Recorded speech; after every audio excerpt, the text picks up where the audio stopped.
I have seen people be so mean to themselves that I just want to cry.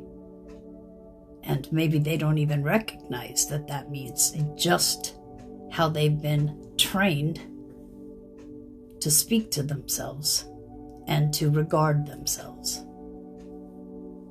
And so I would like to share with you how I learned how to love myself several years ago. Because I went through 2 brain surgeries, I lost everything.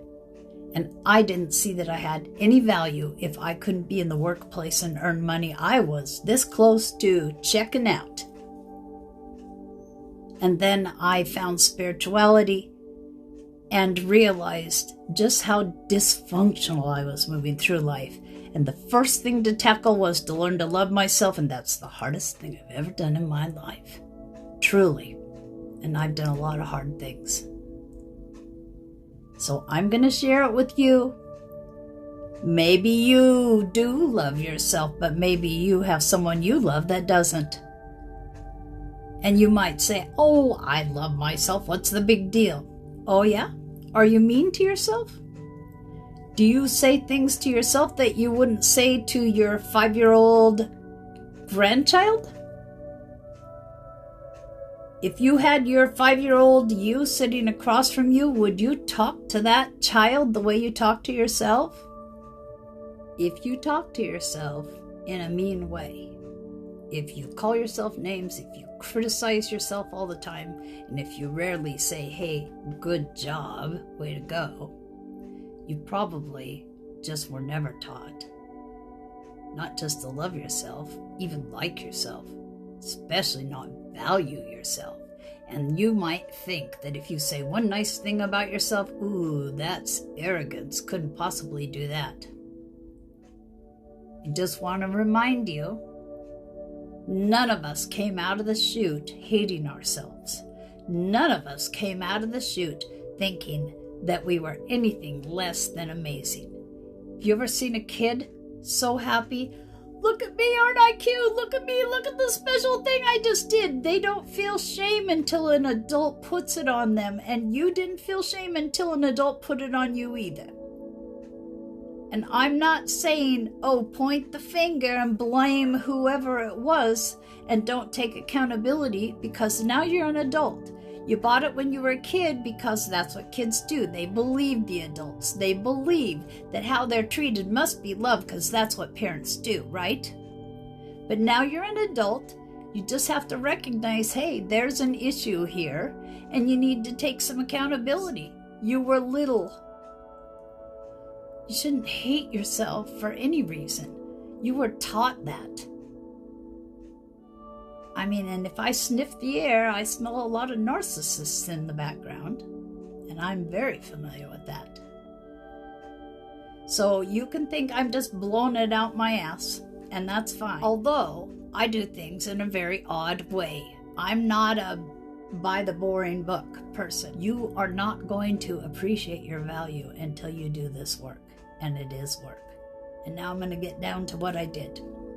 And it's just a suggestion. If as you're listening to it, you think, oh, I'd rather do that, well, then do that. Trust your instincts.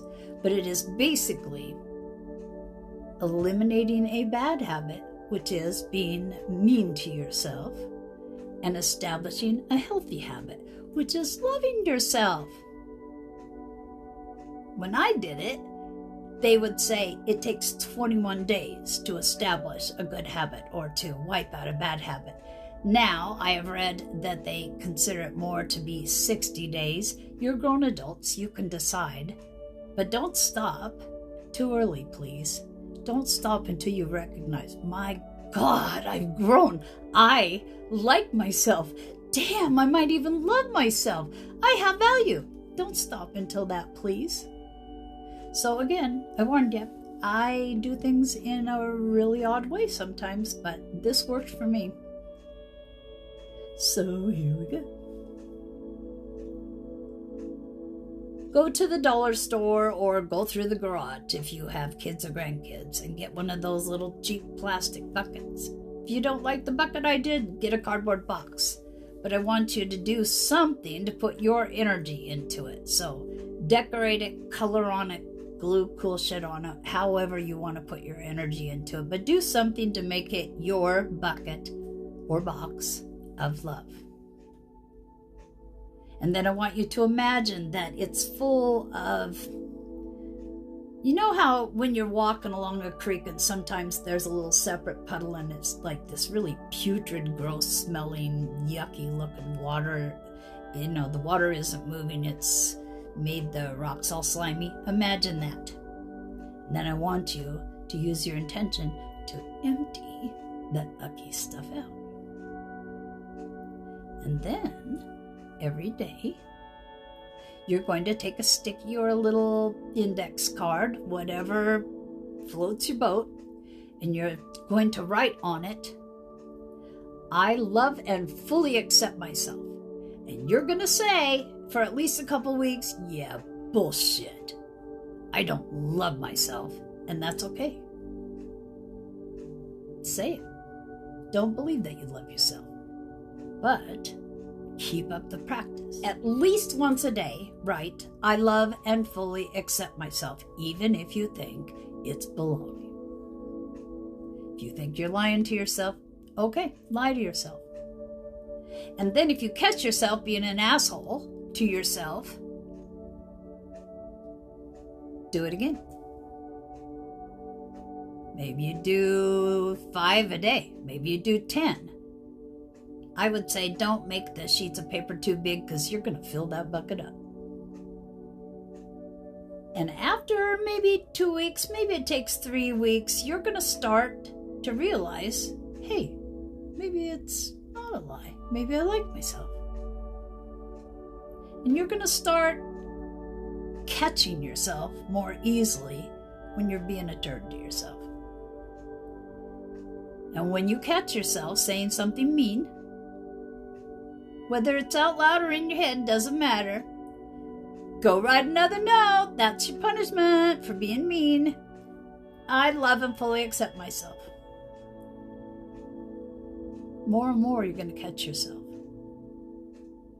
More and more, you're going to realize you talk to yourself so much worse than you would talk to anyone else that you cared about, respected. And you're going to do it less and less. And that's because you're starting to see you're worth loving. You're going to start to see your value. At least 21 days, please, and probably longer, especially if you have grown up and done this your whole life and thought this was how you're supposed to see yourself and treat yourself. It's going to be hard. Like I said, it ain't easy, but it's so worth it. You know, most of us that treat ourselves this way feel shame, and shame is that we feel bad about who we are. It's not feeling bad about something we actually did, it's feeling bad about who we are because that was put on us. I don't believe there's any place for shame. Yeah, excuse me, I have an itch for shame. You can do this. I promise you can. It does take some work, and you may feel silly, but it's worth feeling silly about. It really is. Because here's the main perk. When you start seeing your own value, you're going to quit seeing that everyone else is more valuable than you. You're going to quit people pleasing because you're going to see you did that, not just to keep the conflict to a low roar, but because you think everyone else deserves to be treated better than you do. When you start to love yourself, you realize, I don't think so. They're manipulating me. I don't think so. They're using me. I have value. I deserve to be nice to myself. If I want to please someone, why can't it be me? Oh yeah, it can. And you'll start choosing you. And you know, this unconditional love stuff, really, dogs are the best at it. We humans, we just suck at it until we figure out that it's supposed to start with unconditionally loving yourself. And you don't get stars on the chart by putting everyone else before you. You don't get stars on the chart for being a martyr. You actually get demerits because you're here to learn to love you first. And when you feel good about yourself and you feel your own value, you'll be there for the people you love still, but you won't be there because you think they deserve it more than you. You'll do it because you want to help them, and you'll start to see through the bullshit that they have been feeding you for all these years and using you over. I don't know, guys. Maybe it's too silly for you. Modify it if it is. I want you to see your value, but you got to want it for you. Okay? Hope that